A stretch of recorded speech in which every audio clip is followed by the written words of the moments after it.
Bismillahirrahmanirrahim. Assalamualaikum warahmatullahi wabarakatuh. Alhamdulillahirrahmanirrahim. Puji syukur dengan Allah Subhanahu wa Ta'ala. Salawat serta salam semoga tetap tercurah kepada Baginda Agung Nabi kita semua, Nabi Muhammad Sallallahu Alaihi Wasallam. Ibu Kepala Sekolah yang saya hormati, Bapak Ibu Guru SDN Sukahayu yang saya hormati dan banggakan. Alhamdulillah pada hari ini saya mohon izin akan menyampaikan aksi nyata modul 1.4, yaitu tentang menyebarkan pemahaman dan penerapan pengalaman budaya positif. Salah satu tugas di program pendidikan guru penggerak Angkatan 9 Kabupaten Subang. Baik, Bapak Ibu semuanya, untuk itu mari kita buka dulu acara ini dengan bacaan basmalah bersama-sama. Bismillahirrahmanirrahim.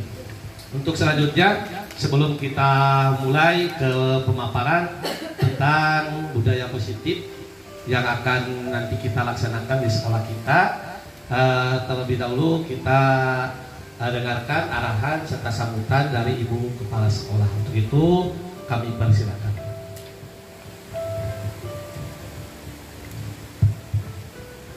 Bismillahirrahmanirrahim. Assalamualaikum warahmatullahi wabarakatuh. Waalaikumsalam. Terima kasih kepada Baib yang pada kesempatan ini memberikan kesempatan kepada saya untuk sedikit memberikan arahan dalam kegiatan pada hari ini. Namun sebelumnya, pertama-tama saya mengucapkan terima kasih kepada semua staf pengajar SDN Sukahayu yang pada hari ini kita bisa kumpul bareng ya, membersamai kegiatan Abaib dalam kegiatan program CGP-nya. Mudah-mudahan dalam kegiatannya ini berdampak baik buat kita juga terhadap anak-anak kita khususnya di SDN Sukahayu. Bapak Ibu yang saya hormati, pada kesempatan ini marilah kita bersama-sama mengikuti kegiatan dan arahan pada kesempatan ini yang pada kesempatan ini akan memberikan materi ya Abaib, yaitu aksi nyata untuk modul 1.4 katanya. Nah, mari kita bersama-sama, kita dukung bersama.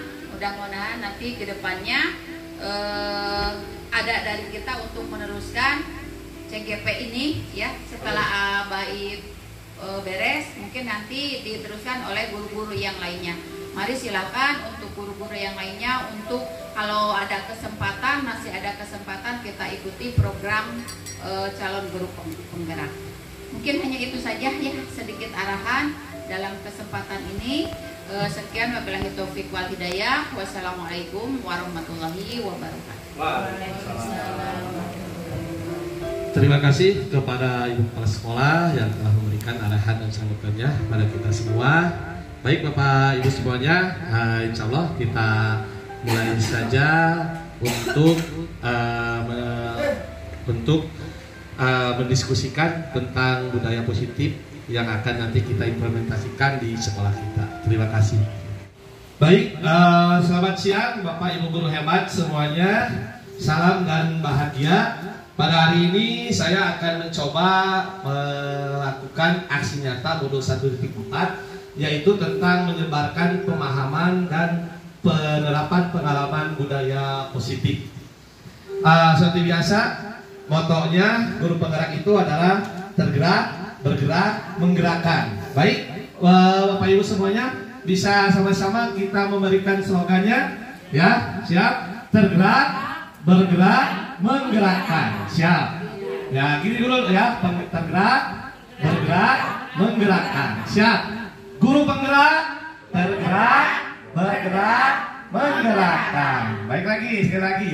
Guru penggerak, tergerak, bergerak, menggerakkan. Jadi guru penggerak ini harus senantiasa tergerak dulu untuk pemahamannya, untuk memajukan dunia pendidikan ini. Setelah tergerak artinya lalu bergerak untuk melakukan langkah-langkah apa yang harus dilaksanakan dan menggerakkan aksi nyatanya. Setelah direncanakan dengan baik baru kita lakukan di sana. Baik Bapak Ibu guru semuanya, ini adalah profil calon guru penggerak angkatan 9. Hafal ibu-ibu sedayana? Nama saya Sarifuddin Bahari, mengajar di SDN Sukahayu, Kecamatan Garajagat, Kabupaten Subang. Saat ini saya sedang mengikuti calon guru penggerak angkatan 9 Kabupaten Subang. Mari guru-guru hebat semuanya, kita bergerak, tergerak, dan menggerakkan. Ya. Terima kasih. Ya, itu sekilas profil saya tentang mengikuti program guru penggerak. Ibu, silakan. Baik, selanjutnya kita akan coba Bapak Ibu semuanya tentang budaya positif. Apa yang Bapak Ibu kenal tentang budaya positif? Budaya apa, Bu? Budaya. Coba naon budaya teh? Bu, di dia, Bu. Coba budaya apa? Budaya apa? Kebiasaan. Bisa kebiasaan ya. Apa budaya positif? Budayanya beda gitu ya. Jadi budaya itu memang sebuah pembiasaan yang menjadi nanti kebiasaan. Itulah yang harus kita budayakan, yaitu budaya positif. Di sini Bapak Ibu semuanya, konsep inti budaya positif ini diantaranya itu adalah ada 6. Yang pertama ada perubahan paradigma belajar, terus disiplin positif. Setelah disiplin positif ada nilai-nilai kebajikan, terus ada kebutuhan dasar manusia, ada motivasi perilaku manusia, posisi kontrol guru, keyakinan kelas, dan segitiga restitusi. Nah, yang akan kita pelajari, dalami, dan akan kita terapkan konsep budaya positif di sekolah kita adalah tentang keyakinan kelas dan segitiga restitusi. Mungkin itu adalah salah satu kebutuhan pokok yang harus kita miliki sebagai pendidik di sekolah maupun di kelas sebagai kita pembelajaran di sana. Baik, yang pertama adalah pembelajaran dengan paradigma baru. Pembelajaran dengan paradigma baru ini yaitu pembelajaran yang dirancang berdasarkan prinsip berdiferensiasi, ya. Sehingga para peserta didik belajar sesuai kebutuhannya berdasarkan tahap perkembangan sesuai teori psikologi modern, yaitu mewujudkan profil pelajar Pancasila. Kita tentu sudah melaksanakan P5. Naon wae P5 teh Bapak Ibu masih hafal? Beriman dan bertakwa kepada Tuhan Yang Maha Esa, terus ya berakhlak mulia, berkebinekaan global, terus mandiri, gotong royong, dan kreatif, bernalar kritis. Nah, biar kita hafal profil pelajar Pancasila itu bisa kita singkat makan roti manis gitu ya. Jadi makan roti manis. Ma-nya apa? Mandiri. Kan-nya adalah berkebinekaan global. Ro-nya gotong royong. T-nya apa? T-nya bisa masukkan kreatif di sana. Makan roti manis. Ma-nya adalah beriman dan bertakwa kepada Tuhan Yang Maha Esa. Nis-nya adalah bernalar kritis, nah di sana. Jadi ini adalah pembelajaran paradigma baru yang sekarang kita sedang laksanakan, yaitu tentang kurikulum merdeka. Jadi di sana kurikulum merdeka kita pembelajarannya berdiferensiasi berdasarkan kebutuhan peserta didik. Jadi kita tidak memaksakan peserta didik itu harus dipaksakan mengejar kurikulum, tetapi berdasarkan kebutuhan perkembangannya peserta didik di sana. Ya, selanjutnya ini ada miskonsepsi tentang teori kontrol. Di sini ada ilusi guru mengontrol murid, bahwa ilusi olah kritik dan membuat rasa bersalah mampu menguatkan karakter. Terkadang kita dengan mengkritik siswa atau membuat rasa siswa bersalah itu menjadi siswa berubah karakternya, ya seperti itu. Atau kita juga kadang-kadang ada ilusi bahwa orang dewasa berhak memaksa. Contohnya kita sebagai guru kepada murid kita berhak memaksa gitu. Oh, kamu pelajarannya sekarang matematika, anak itu nggak suka matematika. Contohnya mereka dia tidak mau menulis, kita paksakan menulis seperti itu karena di sana ada ilusi bahwa orang dewasa berhak memaksa. Dan di sana sebetulnya itu tidak boleh, itu salah. Yang harusnya adalah ini. Hal itu harus merubah paradigma stimulus respon ke pendekatan teori kontrol. Di sana kita lihat stimulus respon, kalau dia di realitas atau kebutuhan di stimulus itu kita menganggap kita sama kebutuhan itu. Padahal dalam teori kebutuhan kita itu berbeda-beda. Begitu juga dengan murid. Murid itu tidak sama. Tidak sama murid ini semua bakal bisa matematika, semua suka dengan pelajaran bahasa Indonesia, itu berbeda-beda ya, seperti itu. Terus semua orang melihat hal yang sama, padahal harusnya setiap orang itu memiliki gambaran berbeda. Bagaimana kita bisa menciptakan perbedaan ini menjadi sebuah persatuan. Jadi jangan jadikan perbedaan ini sehingga menjadi perpecahan, tetapi perbedaan ini menjadi sebuah persatuan. Terus kita mencoba mengubah orang agar berpandangan sama dengan kita. Itu juga salah. Yang seharusnya adalah kita berusaha memahami pandangan orang lain terhadap kita. Pandangan kita dengan orang lain itu kita harus saling memahami pandangannya. Jadi jangan dipaksakan orang lain itu harus sama pandangannya dengan kita. Terus perilaku buruk dilihat sebagai suatu kesalahan. Itu juga salah. Harusnya semua perilaku itu memiliki tujuan. Karena kadang-kadang ada yang melakukan perilaku buruk itu ada tujuannya seperti apa. Mungkin ada keadaan tertekan atau ada seperti apa. Itu ada seperti itu. Nah ini nanti kita akan bahas nanti di tentang segitiga restitusi. Ya, ini banyak kalau Bapak Ibu buka tentang teori kontrol ini di Google banyak sekali ya tentang stimulus respon yang selama ini baku dianggap benar, ternyata memang itu adalah salah. Yang harusnya kita perbaikinya adalah dengan teori kontrol di sana. Nah, ini disiplin positif.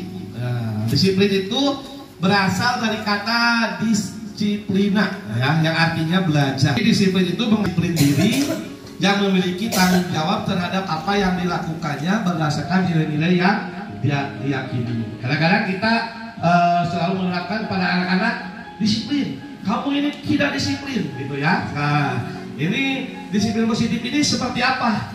Disiplin positif ini adalah cara penerapannya itu bertujuan untuk menumbuhkan kesadaran, serta memberdayakan peserta didik tanpa imbalan atau penghargaan, reward, ancaman atau hukuman. Nah ini yang selama ini kita mungkin keliru dalam konsepnya Bapak Ibu. Disiplin positif, Ibu hebat semuanya, disiplin positif. Jadi disiplin positif ini adalah merupakan satu cara penerapan disiplin yang bertujuan untuk menumbuhkan kesadaran serta memberdayakan peserta didik tanpa imbalan, penghargaan atau reward, ancaman dan hukuman. Saya tanya Bapak Ibu semuanya, ketika di kelas suka mengasih imbalan kita? Suka gak? Setelah ngasih reward, penghargaan? So, kalau ada yang dapat nilai 100, Ibu kasih hadiah. Ada ya? Itu sebuah imbalan penghargaan. Terus ketika ada yang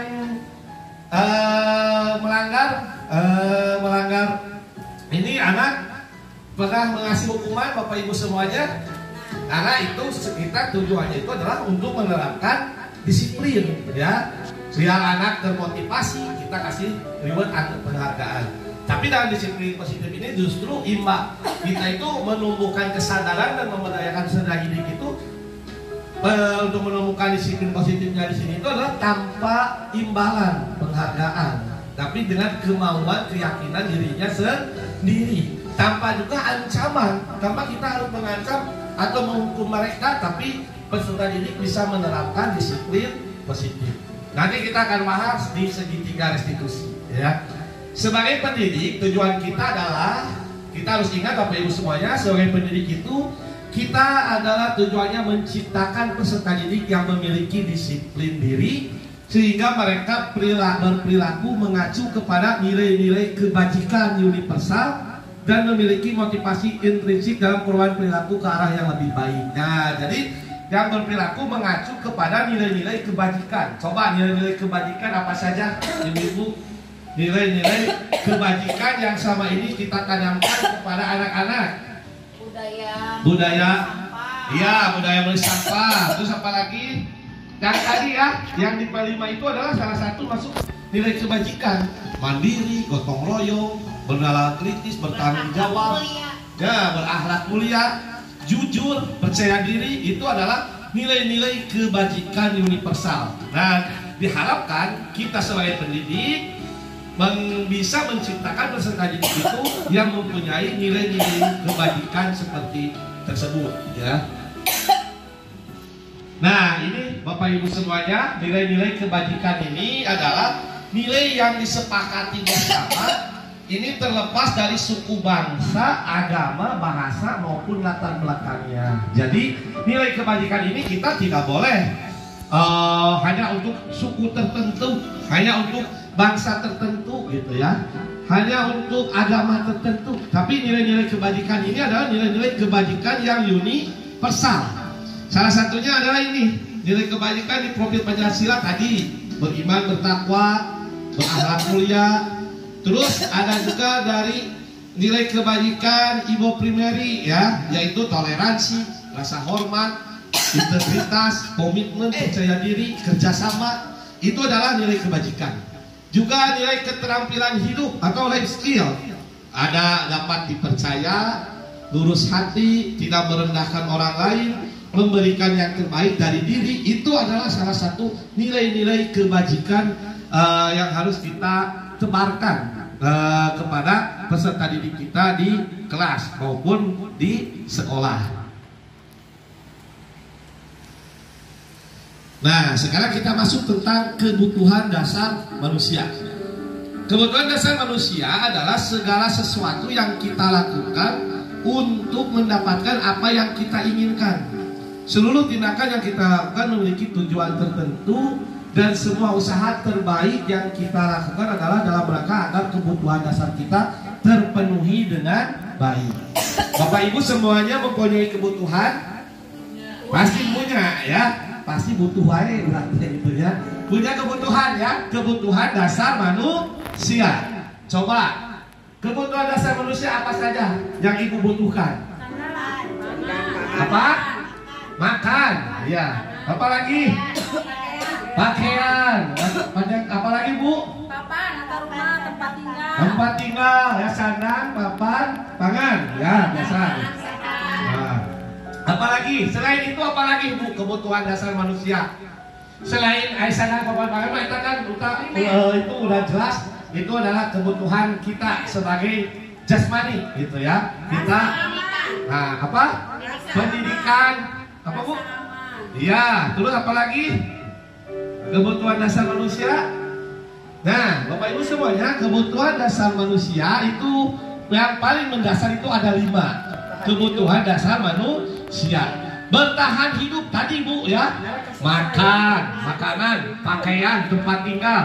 Ini adalah kebutuhan bertahan hidup. Kesehatan, kita punya motor, punya mobil, punya rumah, itu adalah kebutuhan dasar manusia untuk bertahan hidup. Terus yang kedua adalah kasih sayang dan rasa diterima. Jangan lupakan kasih sayang ya, itu kita sangat membutuhkan sekali, sangat menjadi kebutuhan dasar buat kita. Kasih sayang itu bukan artinya saling mencintai saja, tetapi ada rasa diterima, diperdulikan, berbagi bersama, ya. Itu adalah rasa kasih sayang. Tadi Tere nggak jawab rasa kasih sayang. Nah, rasa kasih sayang yang tak terhingga, gitu ya. Memang betul Bu, itu adalah kebutuhan dasar hidup kita. Terus yang ketiga, jangan lupa kebutuhan kita ini adalah penguasaan. Penguasaan itu adalah harga diri. Harga diri tentu, harga diri siapa yang manusia yang tidak yang setuju, yang mau harga dirinya terinjak oleh orang lain, gak mungkin ya. Itu artinya harga diri, keinginan untuk dianggap, berprestasi, diakui, didengar, itu adalah penguasaan. Terus tentunya kita juga kebutuhan dasar manusia itu adalah kebebasan. Kebebasan contohnya mandiri, memiliki pilihan, mampu mengendalikan arah dirinya. Itu adalah kebebasan. Tentu sebuah manusia kadang-kadang tidak mau dikekang. Ya urangnya dikekang, temenang mangkat kemana itu, barang angkat ke pangosan ibu-ibu, temenang nyangu wa di imah, cekawun parogerat teh. Itu artinya sudah mengekang kebebasan. Ya. Terus tentu yang terakhir adalah kesenangan. Kesenangan adalah salah satu juga kebutuhan dasar manusia. Bermain, humor, antusiasme, tertawa, bahagia, termasuk panginten healing, ya. Jalan-jalan itu sebuah refreshing, itu adalah sebuah kebutuhan kita.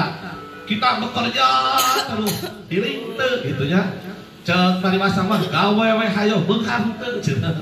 Atau gawe teu capek anger gitu. Itu kita perlu healing, enggak apa-apa, Bapak Ibu ya. Ya. Nah, penyembuhan jiwa. Nah, itu betul. Jadi kesenangan ini penting. Nah, itu refreshing.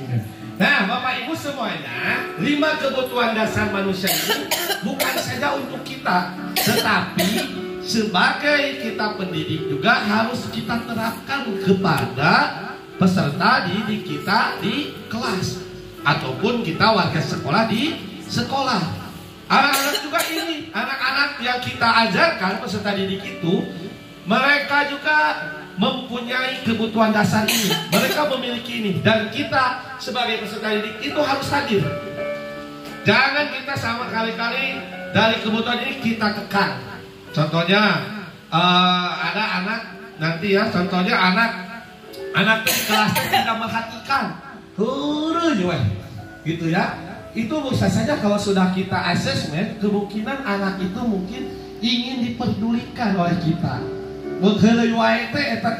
Karena ada soalnya mengusir, itu karena itu mungkin saja anak itu kasih sayang yang merasa diterima kebutuhannya, ingin diperdulikan oleh kita. Nah, kita harus asesmen ke sana ketika nanti di 5 kebutuhan dasar manusia ini menjadi pokok kita nanti di kelas seperti itu.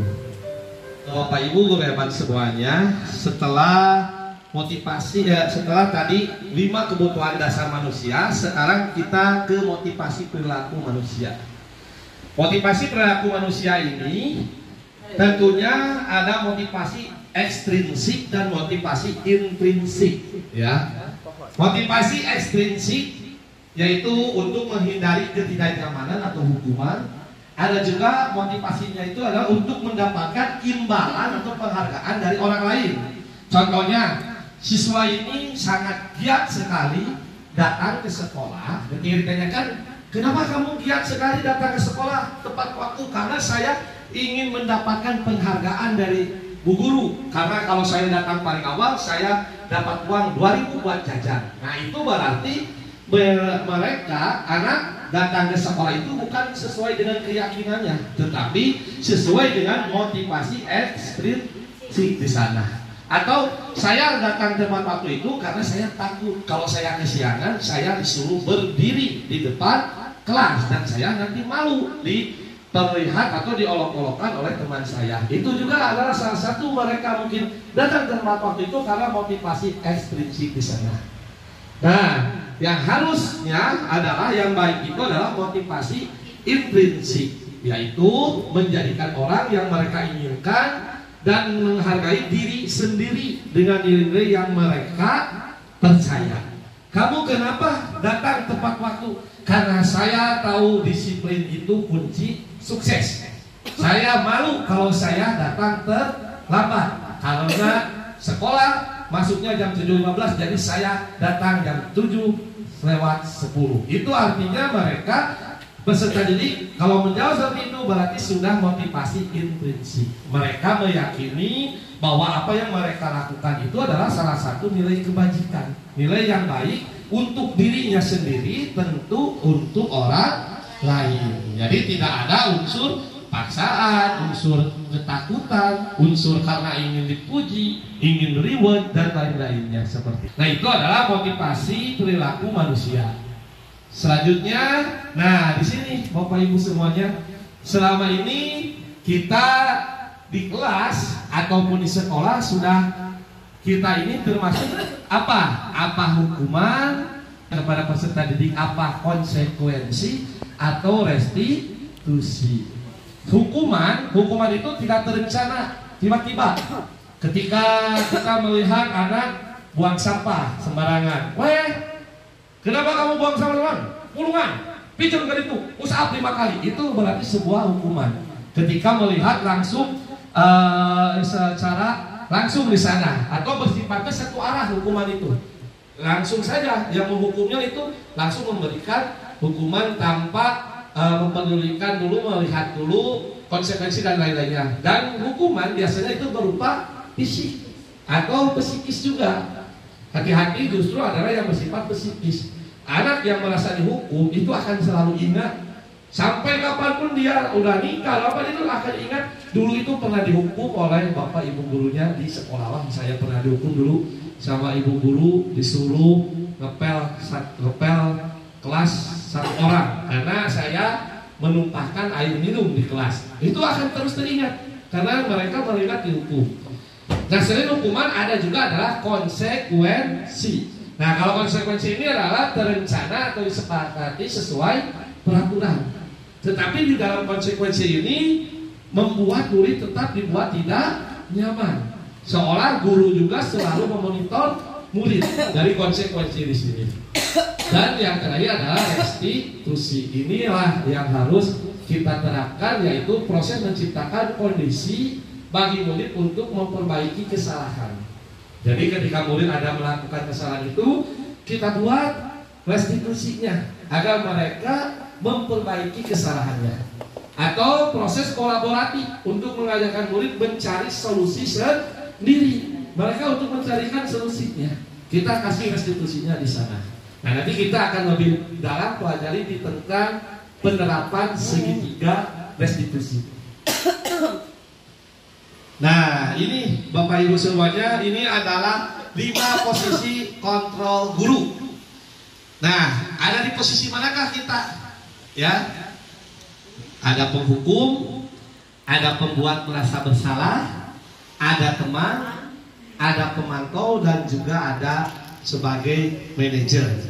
Nah, coba Bapak Ibu semuanya, kita mau yang sebagai mana? Ada yang mau sebagai penghukum, ada? Teman. Sebagai teman, iya. Terus sebagai apa? Pemantau. Ya, sebagai apa lagi? Manajer. Sebagai pembuat merasa bersalah, siap? Enggak, pembuat merasa bersalah. Jadi kamu itu membuat merasa bersalah mereka. Nah, 5 posisi kontrol guru ini mana yang harus nanti kita miliki, ya? Nah, ini adalah yang pertama, contoh penerapan 5 posisi kontrol guru. Kasusnya contohnya, siswa tidak memakai atribut lengkap saat upacara bendera. Ini biasa kasus yang sering kita jumpai, ya. Yang pertama, kalau kita sebagai penghukum guru, pasti kita itu hormat pada 1 jam. Karena dia tidak mematuhi, tidak memakai atribut lengkap.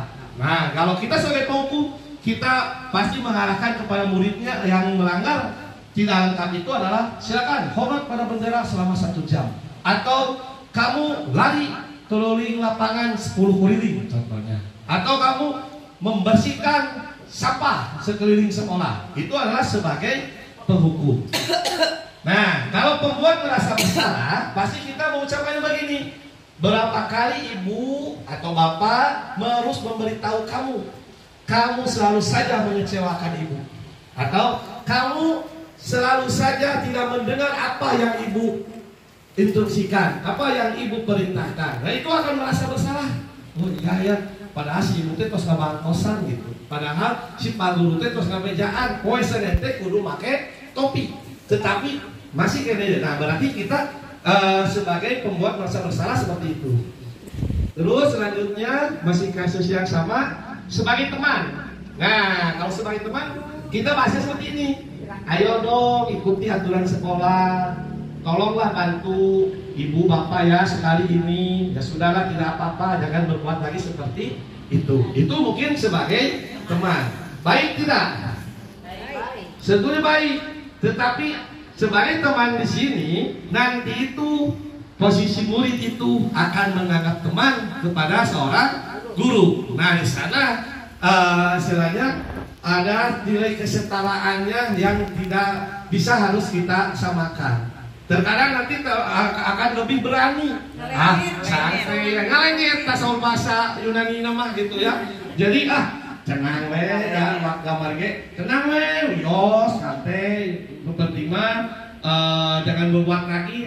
Tadi gitu dihukum gitunya, atau tadi tidak dikasih apa-apa. Nanti besok nanti minggu depan nggak pakai topi pasti seperti itu lagi gitu. Nah itu kalau sudah menganggap murid dengan guru itu sebagai teman, sebagai pemantau. Kalau sebagai pemantau beda lagi, kamu sudah melanggar peraturan sekolah, kamu tahu konsekuensinya, itu pemantau ya, yang bersikap pemantau.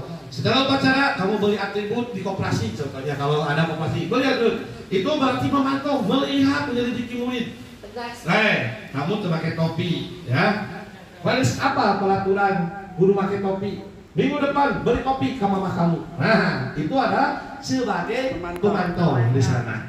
Nah, apa yang harus kita lakukan adalah sebagai manajer. Nah, sebagai manajer ini kita bawa murid untuk berdiskusi. Apakah kamu tahu kesalahanmu? Tentu murid itu kita harus tanyakan dulu. Kalau murid memang punya salah, harus ditanyakan kesalahannya apa. Jangan kita mungkin kita harus baik sama murid, ya udahlah, salah mah tetap salah gitu ya. Tapi tetap kita harus inventarisir. Apa kamu tahu kesalahanmu? Kira-kira bagaimana kamu memperbaiki kesalahanmu? Nah, sebagai polisi manajer tentunya mencarikan solusinya kepada murid. Bagaimana untuk memperbaiki kesalahan? Tanyakan kepada murid. Namun sekarang nggak pakai topi, kesalahannya apa? Nggak pakai topi, oke. Berarti bagaimana supaya tidak salah kembali soal itu? Oh, berarti saya harus memakai topi depan. Sehingga murid itu berpikir dicarikan solusi oleh kita karena kita sebagai posisi manajer. Jadi setelah tadi ilustrasi kelima tadi, ada pemantau, ada penghukum, ada pembuat rasa bersalah, ada teman, dan ada manajer. Jadi apa yang harus kita pakai 5 posisi kontrol itu, Bapak Ibu semuanya? Yang manajer. Jadi kita ini sebagai guru ini adalah sebagai manajer. Kita harus bisa mengakomodir, mencarikan solusi apa ketika peserta didik kita melakukan kesalahan. Nah, sekarang coba dicek nih. Posisi kontrol apakah aku? Saya kecewa sekali dengan kamu. Posisi apa ini? Ya? Merasa bersalah. Oke. Yang ini coba. Ini sebagai apa? Kamu tidak pernah benar melakukannya. Kamu tidak pernah benar melakukannya. Yang mana ini? Penghukum? Nah, penghukum ya. Kamu mah secara benar. Mana emang secara benar kalau pakai topi. Nah, cara nggak buku mau dibedakan buku ibu teh gitu ya. Memantau apa ini? Coba penghukum. Cicing saja di luar panas. Kira tenang ya. Yang ini apa rencanamu untuk menyelesaikan masalah ini? Sebagai apa ini? Sebagai manajer. Ya, ini sebagai manajer. Oke. Yang ini coba. Ayolah lakukan demi bapak ibu ya. Ini apa?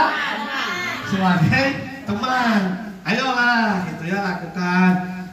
Ayolah besok mah pakai topi ya, supaya bapaknya jadi tegur gitu ya, ibu kepala contohnya. Jadi itu sebagai teman ya. Oke. Kamu tidak pernah mendapat nilai jika tidak mengerjakan tugas. Sebagai apa ini? Penghukum, pemantau. Coba, kamu tidak pernah mendapatkan nilai jika tidak mengerjakan tugas. Ya, ini pemantau. Ya, jadi kan dipantau ya. Kalau kamu tidak mengerjakan tugas, gua dapat nilai. So, kamu memakai topi, baris tadi dipisahkan, gitu ya. Nah, nanti kalau konsekuensinya penghukum ini, kalau penghukum itu ada konsekuensinya dengan sanksi dengan itu. Kamu sekarang tidak boleh masuk kelas karena kamu tidak mengerjakan PR. Kerjakan di lapangan. Gitu ya. Itu sebagai penghukum di sana. Nah, sekarang kita masuk ke keyakinan kelas. Tadi kita sudah tahu ya Bapak Ibu semuanya, di 5 posisi kontrol tadi. Yang pertama tadi ada apa? Penghukum. Yang kedua, teman. Membuat rasa bersalah, pemantau, dan manajer. Apa yang harus kita ambil ya? Manajer. Nah, dalam seorang manajer ini kita harus memberikan keyakinan kelas kepada peserta didik di dalam kelas. Mengapa keyakinan kelas? Mengapa bukan peraturan kelas? Coba, kan ada peraturan kelas ya Bapak Ibu ya. Kenapa harus keyakinan kelas? Kenapa? Peraturan mah sudah dibuat plot. Iya, kalau peraturan sudah dibuat. Kalau keyakinan dimusyawarahkan. Kalau keyakinan dimusyawarahkan dulu, oke. Iya. Terus apa lagi? Coba. Bedanya keyakinan dengan peraturan. Kalau keyakinan mah ingin sendiri. Ya. Kalau peraturan Ya, keyakinan apa Pak Jadi? Pembiasaan. Ya, pembiasaan. Kalau peraturan? Peraturan. Coba. Bu, gimana? Kalau keyakinan itu kesadaran dalam diri sendiri. Iya, kalau peraturan? Kalau peraturan anak itu mengikuti karena terpaksa sudah. Iya, karena peraturan mah udah dibuat, udah diplot ya. Jadi peraturan mah ini peraturannya, silakan diikuti. Kalau tidak ada sanksinya. Kalau bisa, tentu kadang-kadang suka ada rewardnya gitu ya. Kalau keyakinan tadi betul apa yang katakan oleh Bapak Ibu semuanya, keyakinan itu bisa sebuah pembiasaan, sebuah keyakinan dalam diri. Keyakinan itu adalah hasil kesepakatan kita yang diyakini semua. Tentunya Bapak Ibu semua jangan terlewat di dalam keyakinan kelas ini akan muncul nilai-nilai kebajikan. Yang tadi ya, nilai-nilai kebajikan yang tadi di dalam keyakinan kelas ini pasti bakal muncul nilai-nilai kebajikan. Nah, sekarang ini pembentukan keyakinan kelas. Pertama bersifat abstrak, terus berupa pernyataan universal, jadi umum, bisa mengakomodir semua. Nggak bisa kita buat keyakinan kelas semua kita sepakat yakini di kelas berbahasa Sunda. Di kelasnya aya orang Batak, aya orang Jawa anu ngalih di kelas kita. Itu kita nggak bisa. Itu berarti nggak universal. Sedikit saja agar mudah diingat. Jadi jangan terlalu banyak buat keyakinan teh. Gitunya. Tapi pohon deui teh keyakinan anak-anaknya gitu ya. Terus sesuai dengan kondisi kelas dan sekolah sehingga mudah diterapkan. Jadi tentunya kita buat keyakinan itu sesuaikan dengan situasi kondisi kelas kita, sekolah kita, ya. Tentu juga semua warga sekolah, warga kelas keyakinan ini kita harus melibatkan semuanya. Coba Bapak Ibu kita coba satu, kita buat rubah dari peraturan menjadi sebuah keyakinan. Coba ada peraturan apa yang mau dimunculkan yang sudah pernah kita buat di dalam kelas contohnya? Tata tertib di kelas. Tata tertib di kelas. Satu contohnya apa? Biasanya kalau di peraturan itu suka memakai bahasa contohnya tidak boleh buang sampah sembarangan. Itu di dalam peraturan. Coba kita buat menjadi kalimat yang positif untuk menjadi sebuah keyakinan kelas. Bagaimana? Untuk Datang lebih awal. Datang lebih awal. Kalau yang sekarang yang tidak boleh buang sampah sembarangan, untuk keyakinan kelasnya bagaimana? Saya harus membuang sampah kepada tempatnya. Saya harus membuang sampah kepada tempatnya. Bisa Bu, tapi panjang tingte. Jagalah kebersihan kelas. Iya. Bisa lihat sampah, ambil, bisa. Jadi kalau keyakinan itu hindari kata jangan dan tidak boleh, karena itu mungkin menjadi sebuah ancaman, ya. Jadi itu tidak boleh. Jadi kalau tidak boleh buang sampah sembarangan di kelas, berarti kita di keyakinan kelasnya jagalah kebersihan kelas. Itu sepakat semua anak-anak sepakat. Oke. Dan itu jangan dibuat dulu keyakinan kelas itu oleh kita di rumah. Anak-anak ini keyakinan kelas kita semua. Sepakat. anak-anak yang nggak dilibatkan dalam menyusun, itu dilibatkan. Pertama kita munculkan dulu di dalam kelas itu anak-anak, ayo kita buat keyakinan kelas. Gak apa-apa muncul dulu peraturan dari anak-anak. Bu, tidak boleh bolos, tidak boleh terlambat ke sekolah, gitu ya. Nah, berarti tidak boleh kesiangan. Berarti keyakinan kelasnya apa kalau tidak boleh kesiangan? Datang lebih awal atau datang tepat waktu. Nah, seperti itu. Atau disiplin dan lain itu banyak. Itu artinya keyakinan kelas ini adalah kita yang di dalamnya itu terdapat tadi nilai-nilai kebajikan. Kalau jagalah kebersihan, tidak buang sampah sembarangan, keyakinannya, nilai kebajikannya apa?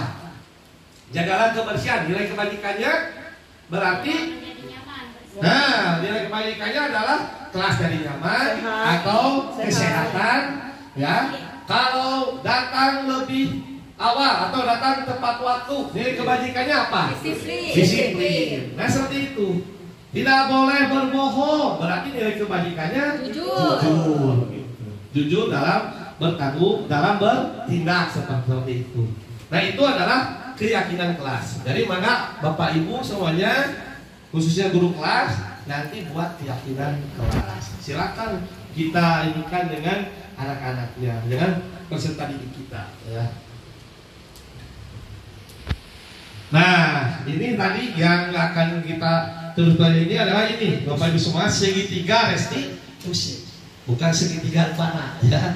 Segitiga restitusi. Nah, segitiga restitusi ini adalah suatu proses dialog yang dijalankan oleh guru agar dapat menghasilkan murid yang mandiri dan bertanggung jawab. Jelas ya Bapak Ibu, segitiga tahapan segitiga restitusi ini berarti sangat berkaitan dengan apa? Dengan P5, ya, profil pelajar Pancasila. Ada mandiri, ada tanggung jawabnya. Dan mandiri tanggung jawab itu adalah salah satu nilai kebajikan. Makanya di dalam segitiga restitusi ini ada 3 tahapan.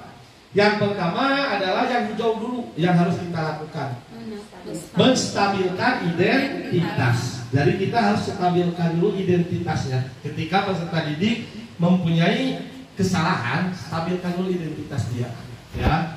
Terus selanjutnya adalah yang kuning, validasi tindakan yang salah. Jadi validasi dulu tindakannya. Setelah distabilkan identitasnya, validasi. Mungkin karena sebuah peserta didik, seorang peserta didik melakukan kesalahan, tentunya dia mempunyai alasan, ya, mempunyai alasan tertentu. Makanya kita validasi tindakan yang salah. Barulah setelah itu kita menanyakan keyakinan dan kita yakinkan bahwa dalam perbuatan melakukan kesalahan pasti nanti akan menjadi sebuah perbaikan. Tidak mungkin salah terus gitu. Nah di sini perlu kita segitiga restitusi ini tentunya sangat berkaitan dengan keyakinan kelas. Jadi kita harus dorong dulu keyakinan kelasnya sebelum kita mau tahapan segitiga restitusi, tetapi keyakinan kelasnya kita nggak buat. Nanti kita menanyakan keyakinannya, keyakinan apa, gitu ya. Jadi kita buat dulu keyakinannya supaya ketika sudah distabilkan identitasnya, setelah validasi tindakan yang salahnya, baru kita yakinkan kembali kita peserta didik itu kepada keyakinan kelas yang sudah disepakati, yang sudah kita yakini bersama. Nah, di sini pertama adalah menstabilkan identitas, yaitu berdasarkan prinsip nilai kebajikannya di sini membuat kesalahan adalah bagian dari proses pembelajaran. Jadi di sini kenapa kita tidak boleh menghukum, ya, kita tidak boleh memberikan ancaman ketika peserta didik kita melakukan kesalahan, karena sebuah kesalahan itu adalah proses pembelajaran. Jadikan sebuah pembelajaran, jadikan ibrah, jadikan hikmahnya gitu. Nah, ini yang biasa kita lakukan nanti untuk menstabilkan identitas itu seperti ini.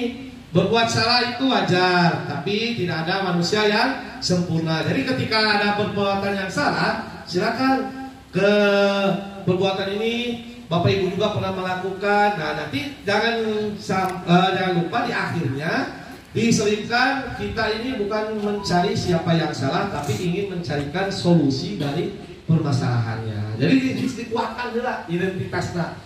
Karena kan bisa saja seorang peserta didik itu ketika melakukan kesalahan dipanggil oleh guru, mereka itu ketakutan. Wah, mencerekan gitu kan. Kamu ke kantor. Karena dia juga pasti sudah merasa, karena dia sudah melakukan kesalahan, pasti dia sudah merasa bahwa dipanggil ke kantor itu bakal dihukum, bakal diceraikan atau dimarahi gitu. Nah, kita stabilkan dulu identitas. Kita tanyakan dulu, kamu tahu nggak kenapa dipanggil ke kantor? Tidak tahu. Oh, tadi ibu lihat kamu lagi ulangan sedang terlihat mencontek. Ya, tidak. Dia suruh mengaku dulu, oh iya bu. Nah, baru kita inikan. Kalau mencontek itu perbuatan yang salah apa betul? Salah bu, oh salah ya, oke. Tidak apa-apa. Kalau buat salah itu wajar, manusia itu tidak sempurna. Tetapi bagaimana kita supaya bisa memperbaiki kesalahan itu tidak terulangi lagi. Nah itu kita salah satu identitas, menstabilkan identitas. Sekarang ibu panggil di sini bukan untuk memarahi, untuk mencari yang salah, tapi untuk mencarikan solusi ya permasalahan yang telah kamu perbuat tadi. Nah ini kita tampilkan dulu identitas, jangan dulu kita langsung validasi. Kunaon kamu nyontek, gitu kan? Kunaon kamu niron. Wah itu kan kita langsung, itu berarti kita sebagai investigasi kalau gitu, ya. Nah kalau di segitiga institusi kita stabilkan dulu identitasnya agar dia merasa tenang, santai ketika mau diajak diskusi oleh kita. Setelah distabilkan identitas, baru Bapak Ibu masuk ke validasi tindakan yang salah. Tetap yang sama harus kita tindak, harus kita perbaiki. Enggak salah, udah kita biarkan, itu salah. Nah, berdasarkan prinsip di sana, nilai kebajikannya itu adalah berupaya memenuhi suatu kebutuhan tertentu. Jadi bertanggung jawab. Nah, di sana kita baru setelah tadi kita stabilkan identitasnya, kita baru langsung. Kamu pasti punya alasan. Tadi mencontek kenapa? Oh, karena saya tadi bu, karena kemarin saya tidak belajar. Oh, tidak belajar. Kenapa? Karena tidurnya kemalaman. Kenapa tidur sampai malam? Karena nonton TV atau main TikTokan. Setelah selalu melakukan, oh TikTokan. Perbuatan seperti itu salah enggak? Salah bu. Nah, jadi kita terus di sana validasi tindakan yang salahnya sampai kita menemukan titik terangnya. Oh, jadi permasalahannya anak ini mencontek ini karena tidak belajar. Kenapa dia tidak belajar? Karena dia terlalu asik bermain HP atau nonton TV. Berarti di sana ada faktor orang tua tidak membimbing di sana. Perlu kita nanti diskusikan dengan orang tua. Setelah validasi tindakan yang salah, baru kita menanyakan keyakinan. Di sini kita teorinya adalah pada dasarnya untuk memotivasi ya. Secara tadi yang intrinsik tadi. Tadi kan kalau ekstrinsik mah motivasinya ingin dipuji, ingin mendapatkan hadiah atau tidak mau dihukum, takut dengan ancaman sehingga dia melakukannya. Nah, kalau intrinsik kan sesuai dengan keyakinannya, keyakinan dirinya. Nah, di sini kita baru setelah validasi tindakan yang salah, apa ya keyakinan kelas kita? Kamu ingat tidak? Ingat bu. Apa keyakinan kelasnya? Jujur dalam bertindak. Tadi kamu mencontek sudah mencerminkan keyakinan kelas kita tidak? Belum bu. Nah, apa yang harus kita lakukan? Saya harus belajar yang rajin, harus percaya diri supaya saya tidak mencontek. Baik, itu bagus sekali. Kapan kamu mau melakukan? Itu kita harus terus. Kita yakin hari ini bu, saya tidak akan mencontek lagi. Barulah kita sampai kepada permasalahan yang tadi itu. Sampailah ketika sudah yakin anaknya mau berubah, di sana baru kita sukses menerapkan tahapan segitiga restitusi. Jadi tadi tahapan segitiga restitusi itu apa ya Bapak Ibu semuanya? Satu apa? Satu, menstabilkan identitas. Yang kedua, validasi tindakan. Validasi tindakan yang salah. Yang ketiga, menanyakan keyakinan. Jadi sebuah tahapan segitiga restitusi ini, satu, menstabilkan identitas, stabilkan dulu identitas peserta didiknya. Yang kedua, validasi tindakan yang salahnya, apa yang mereka perbuat, validasi. Yang ketiga, baru kita menanyakan keyakinan, kuatkan keyakinannya, motivasi agar dia bisa berubah lebih baik lagi. Nah, itu adalah tahapan segitiga restitusi. Ngantuk Bapak Ibu tidak? Ngantuk? Baik, biar ini kita ice breaking dulu. Sok berdiri weh di sana masing-masing. Coba berdiri Bapak Ibu semuanya. Kita ice breaking ya. Karena kalau es teh mochi jauh ke sana belanjanya. Kita ice breaking saja yang santai. Nah, ini kita sudah tahu. Ini mungkin kalau Bu Kepala kemarin sudah ya. Nah, kita tahu ya tepuk ya. Nyamuk kumaha nyamuk. Lamun nepuk nyamuk aya nyamuk gigi ditepukna kumaha? Mun nyamukna bergerombol kumaha nepukna? Sangger gitu ya. Nah, jadi kalau tepuk nyamuk berarti satu gitu ya. Tepuk nyamuk. Nah, ayeuna nyamuk terus aya gajah. Gajah kumaha? Gajah ageun. Nah, ulah bisa liatin dari abdi. Ya. Amun urang nepuk gajah kumaha? Gitu berarti ya. Berarti kalau nepuk gajah, dan teka tepuk, enggak badagda. Oke. Kalau nepuk kalau hewan yang tinggi apa? Jerapah. Amun urang rek nepuk jerapah bagaimana? Berarti kan luhurnya. Berarti gitu ya. Kalau jerapah, kalau gajah, kalau nyamuk, oke, coba tepuk nyamuk, tepuk gajah, tepuk jerapah, tepuk gajah, cing yuk, kurang lagi tepuk gajah teh, geleget ya, gitu, tepuk gajah, tepuk jerapah, oke, anu belanja gajah, anu belanja jerapah, kalau nyamuk bareng-bareng, tepuk nyamuk ke CRT. Gitu ya. Coba tepuk gajah, jerapah, gajah, jerapah, gajah, jerapah. Oke, tepuk tangan buat kita semua ya. Saya untuk membayangkan tepuk gajah ya. Dari itu tepuk gajah, tepuk jerapah. Yang diharapkan hafal segitiga restitusinya. Ya. Baik. Nah, ini ada kita siksikan ke minggu yang lalu. Saya sudah membuat contoh penerapan segitiga restitusi.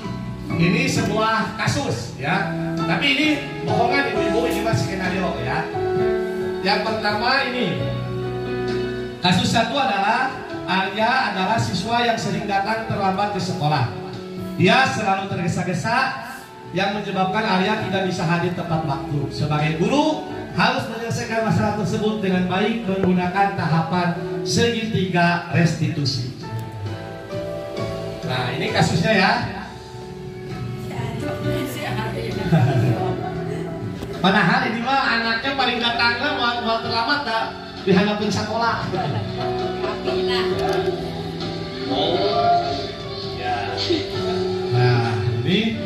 Nah ini salah satu contoh penerapan segitiga restitusinya. Oh sorry.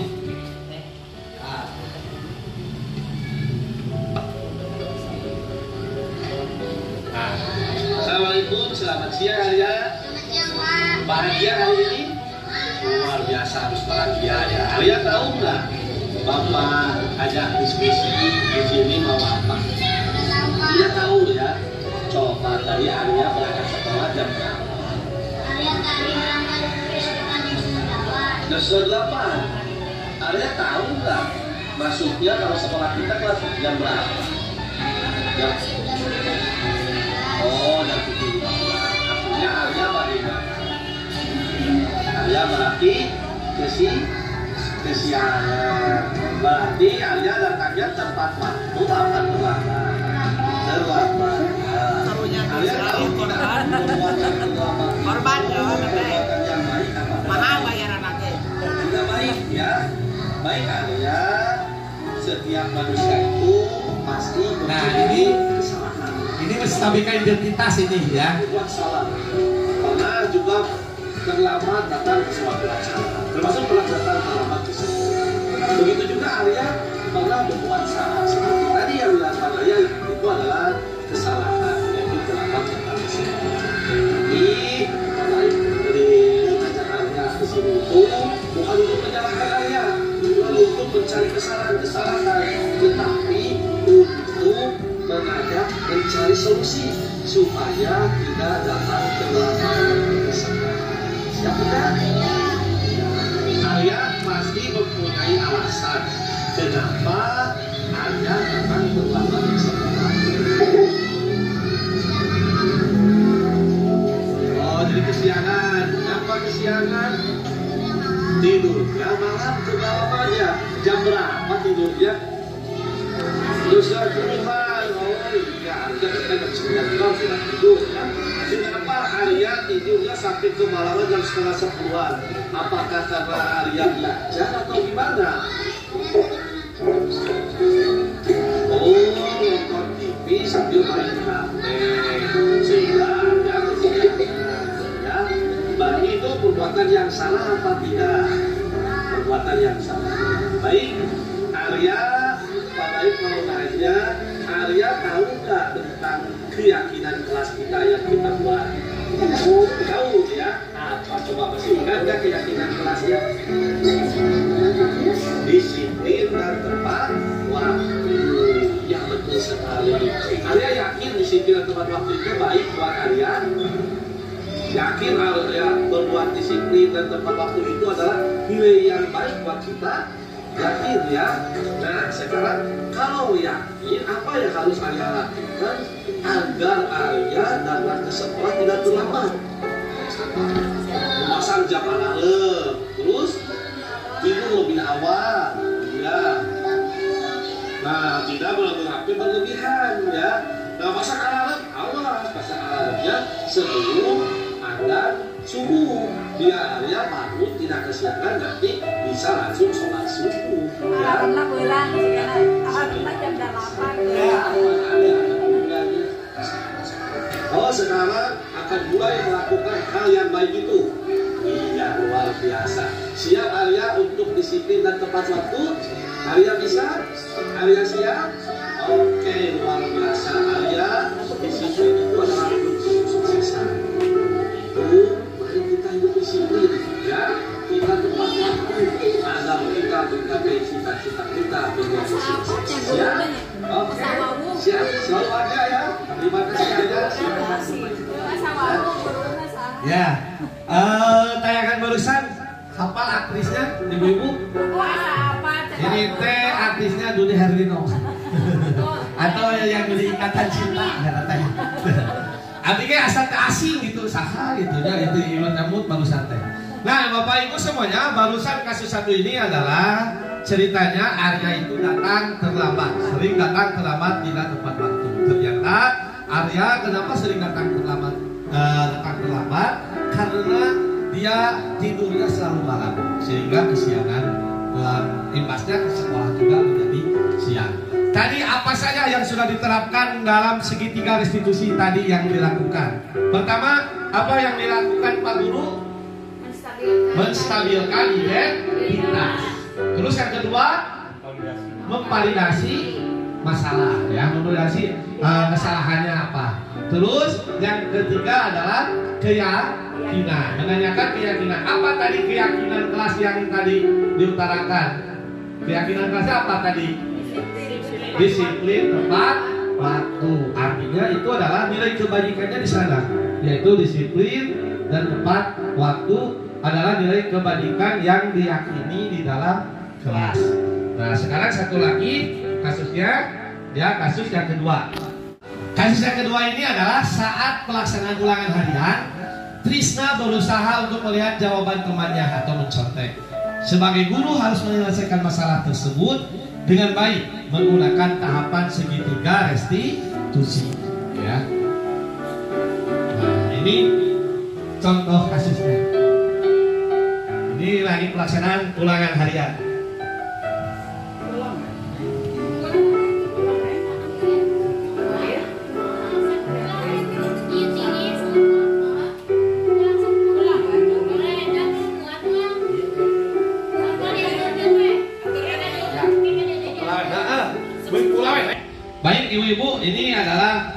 kasus yang kedua tadi ya. Nah ini pendapat restitusi. Selamat pagi, Krisna. Krisna, tahu nggak Bapak diskusi di sini mau apa? Tadi Bapak Adi bilang, Mas, kita lagi mencontek jawaban saat kita betul tidak? Oh betul ya. Tahu nggak, Krisna, mencontek itu perbuatan apa? Perbuatan apa? Perbuatan tidak baik, perbuatan tidak baik ya itu ya. Krisna, setiap manusia itu pasti pernah berbuat salah. Bapak itu juga sama, pernah berbuat salah. Termasuk Krisna pernah berbuat salah. Tadi Krisna mencontek itu adalah salah satu perbuatan yang salah. Jadi baik pada ngobrol di sini bukan mencari kesalahan, tetapi kita mencari solusi supaya Krisna tidak mencontek. Nah, pasti kan kita punya alasan tadi kenapa mencontek. Baik, jadi Krisna mencontek itu karena tidak belajar, baik, sehingga mengerjakannya jadi susah ya. Jadi seperti itu ya. Nah sekarang Bapak tanya, bisa ingat nggak keyakinan kelas kita? Ingat apa keyakinan kelas kita? Nah keyakinan kelas kita itu adalah jujur dalam berbicara. Jujur itu perbuatan baik. Ya, yakin buat kita bahwa jujur itu sangat baik. Nah kalau jujur itu baik untuk diri kita, sekarang apa yang harus lakukan Krisna supaya kita mencontek lagi? Oke, belajar dengan semampunya, percaya diri, optimis, berdoa kepada Allah agar dimudahkan. Betul ya. Jadi supaya kita tidak mencontek itu kita belajar, percaya diri, serta berdoa. Jadi sekarang siap kita tidak mencontek lagi. Siap ya. Terus kalau sudah siap, kapan kita mau melakukan hal yang baik ini? Insya Allah hari ini luar biasa sekali ya. Baik, Krisna, mencontek itu adalah tadi perbuatan yang kita baik. Itu mereka kita belajar yang rajin, agar rajin maka pandai. Kunci kesuksesan itu kita harus rajin. Belajar, dan lupa juga kita berdoa kepada semoga kita bisa melakukan perubahan yang sangat baik untuk kesuksesan. Siap? Oke, ya, terima kasih Krisna. Ya, selamat pagi kembali. Ya, itu adalah kasus yang kedua, skenario yang kedua. Di sana sama seperti tadi ya, Bapak Ibu semuanya adalah penerapan segitiga restitusi. Tadi ada stabilkan identitas, ada validasi tindakan yang salah dan juga menanyakan keyakinan. Keyakinan kelas apa tadi yang muncul di kasus yang kedua? Jujur dalam bertindak. Jadi itu adalah keyakinan kelasnya. Beda dengan peraturan. Kalau peraturan berarti tadi itu tidak boleh mencontek.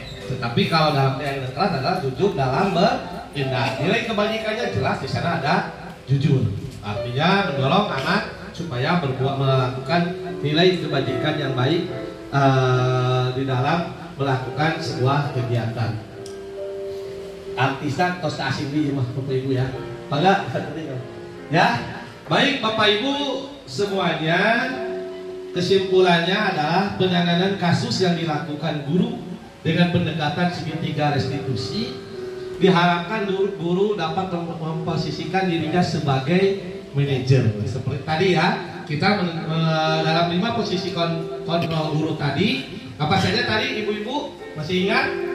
5 posisi kontrol itu: 1 penghukum, 2 teman, 3 pemantau, pembuat rasa bersalah, dan yang kelima manajer. Apa yang harus kita ambil?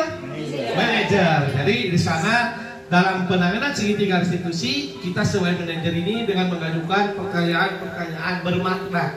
Jadi bukan pertanyaan yang memojokkan kepada peserta didik. Ketika kita mengajukan pertanyaan yang memojokkan, justru peserta didik akan merasa semakin tertekan, semakin merasa bersalah tadi posisi kontrolnya, ya.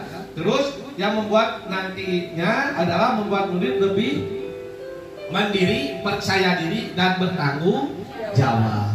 Nah, itulah Bapak Ibu semuanya yang bisa saya sampaikan dalam penerapan budaya positif tadi. Jadi apa saja Bapak Ibu budaya positif itu? Satu, tadi ada yang merangkum tidak? Penerapan budaya positif. Coba apa saja? Wah, ayo. Tadi segitiga restitusi, ya, keyakinan kelas. Nah, yang ini. Konsep inti budaya positif ini adalah tadi membuat perubahan paradigma belajar. Tadi apa? Dengan kita pembelajaran yang berdiferensiasi, ya, berdiferensiasi dengan penguatan kelima, ya, profil pelajar Pancasila di sana. Disiplin positif, nilai-nilai kebajikan tentunya adalah kebutuhan dasar manusia. Apa saja tadi kebutuhan dasar manusia? Satu, bertahan hidup, cinta dan kasih sayang. Apalagi? Penguasaan, kebebasan, kesenangan. Itu adalah kebutuhan dasar manusia. Terus motivasi perilaku manusia tadi ada ekstrinsik dan intrinsik. Ya. Terus posisi kontrol guru tadi yang 5, ya. Terus ada keyakinan kelas dan juga ada segitiga restitusi. Mudah-mudahan apa yang saya paparkan di sini Bapak Ibu semuanya itu memberikan pemahaman, juga menjadi sebuah pengalaman, dan mudah-mudahan bermanfaat bagi Bapak Ibu guru semuanya, sehingga bisa kita terapkan nanti keyakinan kelas, penerapan segitiga restitusi ini ketika ada permasalahan peserta didik yang muncul baik itu di kelas maupun di sekolah kita. Terima kasih Bapak Ibu semuanya telah menyimak pemaparan aksi nyata modul 1.4, yaitu tentang menyebarkan pemahaman dan penerapan pengalaman budaya positif. Mudah-mudahan ini menjadi sebagai ajang sharing berbagi saja, ya, bagi Bapak Ibu. Bukan saya membuli, mohon maaf, namun ini hanya berbagi pengalaman saja. Jadi di sini tidak ada yang salah dan juga tidak ada yang paling benar. Yang artinya kita mari sama-sama belajar. Kita sama-sama bergerak dan menggerakkan, menjadikan sebuah pembelajaran apa yang kita alami, kita lakukan dalam kegiatan ini. Baik, Bapak Ibu semuanya, barangkali ada yang mau ditanyakan sebelum ditutup sesi ini, silakan. Barangkali ada yang bertanya, silakan. Siap, mangga Ibu.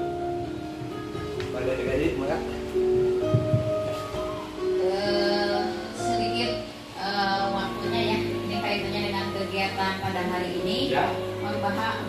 Mudah-mudahan merupakan dampak baik untuk kita, ya. Selain Pak Baik melaksanakan tugas dari tugas CGP-nya, juga kita bisa mengambil ilmunya. Salah satunya tadi yaitu membuat keyakinan kelas. Ya, syukur, terima kasih kalau dari ke-6 kelas sudah membuat keyakinan, tetapi yang belum, tolong, ya. Ini merupakan salah satu untuk kebutuhan kita di kelas.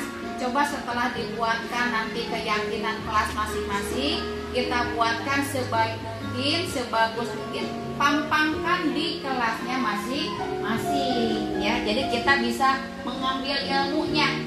Ya, dalam pertemuan yang lalu kita bisa mengambil ilmunya, dampak baiknya kita membuat visi-misi, ya. Visi-misi kita sudah tinggal nanti kita cetak.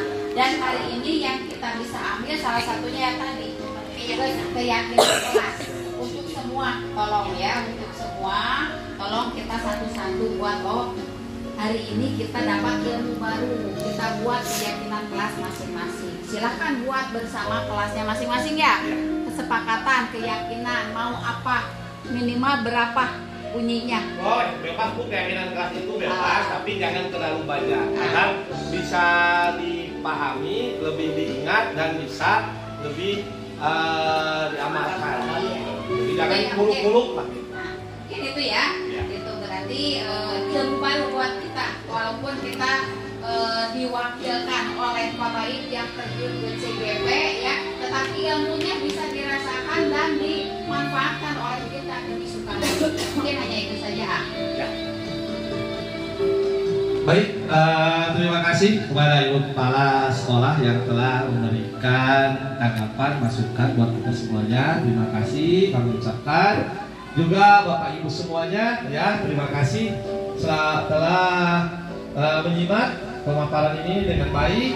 Mari kita sama-sama menjadi agen perubahan, ya, agen perubahan untuk menerapkan, menyebarkan pemahaman budaya positif ini di kelas kita, juga di sekolah kita. Insya Allah sekolah kita ke depan menjadi sekolah yang ramah anak, ya, ramah anak yang berpusat berpihak kepada murid, sehingga melahirkan murid-murid kita sesuai visi kita, melahirkan murid-murid yang unggul, yang cerdas berkarakter, serta murid-murid yang bahagia, ya, yang bahagia dalam mengikuti pembelajarannya. Terima kasih rekan-rekan, Bapak Ibu semuanya. Sebelum kita tutup, coba yel-yel guru penggeraknya lagi, ya. Saya ingatkan, guru penggerak, tergerak, bergerak, menggerakkan. Baik, sekali lagi. Guru penggerak, tergerak, bergerak, menggerakkan. Terima kasih Bapak Ibu semuanya. Semoga selalu bahagia. Wassalamualaikum warahmatullahi wabarakatuh. Ya, semoga kita semua. Assalamualaikum warahmatullahi wabarakatuh. Perkenalkan, nama saya Risti, KSPF SDN Sukahayu. Terima kasih kepada Bapak Saripudin Bahari, salah satu CGP Angkatan 9 yang pada kesempatan ini telah melaksanakan aksi nyatanya, sehingga mengucapkan terima kasih, banyak dampak baik untuk SD kami, SDN Sukahayu.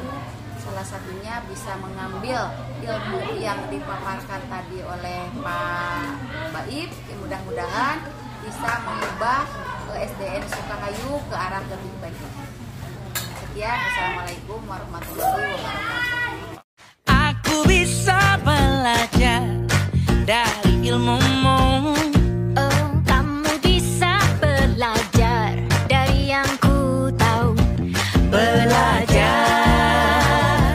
bergerak, bermakna. Yeah.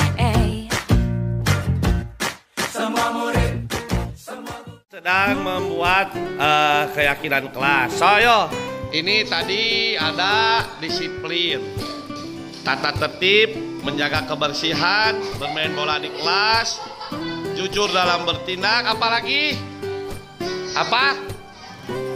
Jangan cabul. Sok, boleh tulis ya, jangan cabul. Tidak boleh cabul ya, apalagi kita belum semestinya. Terus apalagi? Coba apalagi, sok? Hah? Apa? Dari sini? Bayar uang kas, boleh, silakan. Apalagi? Oke. Apalagi? Oke, sok, naon deui? Boleh diutarakan saja. Siap, apalagi sok? Apa yang mau kita sepakati atau diyakini oleh kelas kita? Nanti kita yakini bersama ini ya. Kita yakini bahwa ini harus kita ikuti, kita patuhi bersama. Sok, Londi. Oke, piket ya. Apalagi?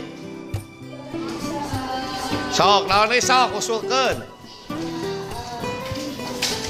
Coba apalagi? Baik anak-anak sekalian, barusan kita sudah menuliskan kesepakatan kelas atau aturan yang mau kita sepakati atau kita yakini. Barusan sudah ditulis oleh teman kalian, oleh Pristawati.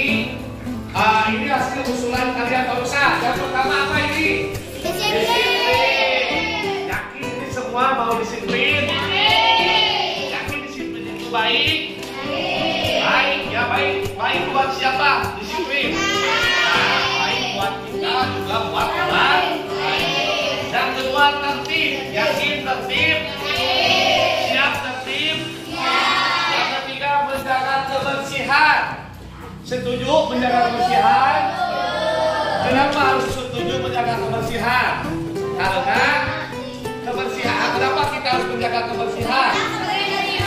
Nah, kebersihan itu sebagian dari iman. Yang keempat, jangan bermain bola di kelas. Setuju? Kenapa jangan main bola di kelas? Karena kaca. Emang? Ya, pemajang. Ya. Karena kenapa? Kelas kita ini bukan lapang sepak bola. Ya. Kalau mau main bola kita di mana?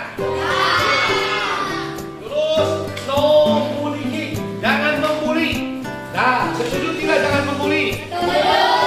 Apalagi pembulian ini sekarang lagi marak. Perundungan dan pembulian lagi marak di TV ya. Banyak korban, banyak yang dijadikan korban karena pembulian. Setuju tidak membuli? Siap tidak membuli orang lain? Ya. Jangan cabul, ya. Setuju jangan cabul? Kalian bukan usianya, kalian harus menjaga harkat martabat seseorang, apalagi perempuan. Laki-laki kau bisa cubak-cabak ke perempuan. Perempuan oke semua, jangan cubak-cabak ke lelaki. Oh mau lelaki cubak-cabak ke lelaki, oke gak boleh. Kita tidak boleh cabul, ya. Selanjutnya jujur dalam bertindak. Setuju? Kenapa kita harus jujur? Kenapa? Karena jujur itu adalah sebuah nilai kebajikan, nilai yang baik. Orang yang jujur itu akan sukses. Mau jujur mau bohong? Ya. Terus bayar uang kas. Setuju nggak bayar uang kas? Ada uang kas buat kebutuhan Bapak Ibu, apa kebutuhan kelas? Kalau kebutuhan kelas, kebutuhan buat siapa? Buat kita semua. Jadi uang kas itu dari kita untuk kita tata kelas kita, ya. Ya, karena kan nanti ada dikolaborasikan ya supaya terkumpul. Piket, setuju nggak piket? Mau piket? Mau harus sok piket. Ayo. Kalau yang tidak piket berarti itu melanggar keyakinan kelas. Itu boleh. Ya. Kenapa kita harus rajin piket di kelas? Kalau kita pikir kelasnya tidak ada piketnya, tentu kelas kita akan tercipta kelas yang bersih dan indah. Yang ke-10, jangan mengejek ke orang tua. Setuju? Orang tua itu siapa? Yang melahirkan, yang membesarkan, yang merawat, harus kita junjung tinggi dan hormat siapapun itu orang tuanya. Jadi tidak boleh boyokkan orang tua lain, papoyok-poyok mama, papoyok-poyok mami, ibu mengejek itu tidak boleh. Itu kita nanti jadi anak durhaka, anak durhaka, ya berbahaya, itu tidak boleh. Nah, rekan sekalian, dari 10 ini kita ringkas menjadi sebuah keyakinan kelas dengan bahasanya yang pas. Siap tidak? Ya. Nah sekalian, dari di sini kita rangkum sama Bapak. Yang pertama, kita buat keyakinan kelas itu, yaitu dengan dasar keimanan. Setuju tidak? Kalau keimanan artinya harus bagaimana? Berdoa sebelum dan sesudah belajar. Siap tidak? Ya. Yakin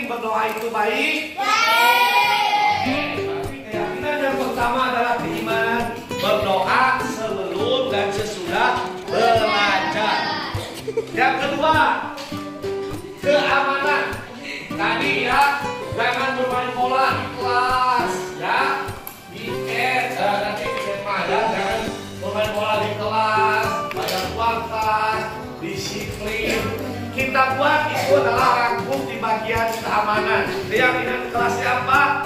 Saling menjaga barang di kelas. Setuju tidak? Ya, contohnya orang tidak main bola itu salah satu menjaga barang yang ada di kelas. Kaset bola, ya. Terus supaya kita juga sama-sama menjaga ketertiban dan keamanan di kelas. Siap? Siap. Selanjutnya adalah kerintangan. Ya, kita dalam kerintangan ini harus selalu tadi menjaga kebersihan. Piket ini masuk kepada kerintangan. Artinya kita menjaga kebersihan, kelestarian lingkungan kelas maupun lingkungan sekolah. Setuju? Setuju. Ya, kenapa? Karena ini sebuah keyakinan yang baik buat kita semua. Ya. Selanjutnya adalah kita bingkis bungkus dengan kekeluargaan yang tadi. No bullying, jangan takut, jangan bermejek orang tua. Kita bungkus dengan keyakinan saling berinteraksi dan menghormati sesama teman. Siap tidak? Siap. Kita saling menghormati, jangan saling bermejek, jangan saling membuli, jangan saling mengejek nama orang tua, jangan cabul, ya. Itu artinya kita secara kekeluargaan saling berinteraksi, ya. Oke, selanjutnya adalah keindahan. Keindahan tadi sama tiket, ini adalah keindahan. Kita sama-sama menjaga, menghias ruang kelas, ya. Di ruang kelas ini adalah tanggung jawab kita semua, ya. Kita yakini itu. Dan yang terakhir adalah kelatihan berseragam sesuai aturan. Hari Jumat pakai pramuka, kamu pakai baju merah putih. Itu sesuai aturan tidak? Tidak. Siap tidak sesuai aturan? Siap kita meyakini kesepakatan kelas kita? Yakin itu keyakinan kelas kita itu adalah nilai yang baik buat kita? Ayo ready?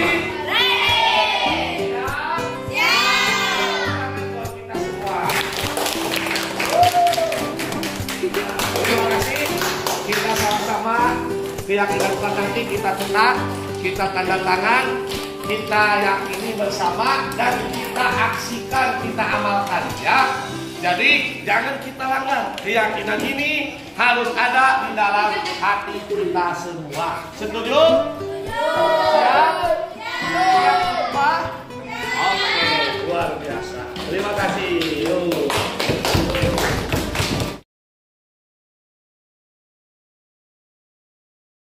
Pada Allah Subhanahu wa Ta'ala yang sepantasnya mendapat puja. Misalkan anak-anak kita, mencerdaskan anak-anak bangsa kita menjadi anak-anak yang hebat di suatu masa yang akan. Dulu diawali dari 2004 di honorer di SMA namanya Hilapri di SMA Pancakarsa di Lembang. Subang serta ibu cucu.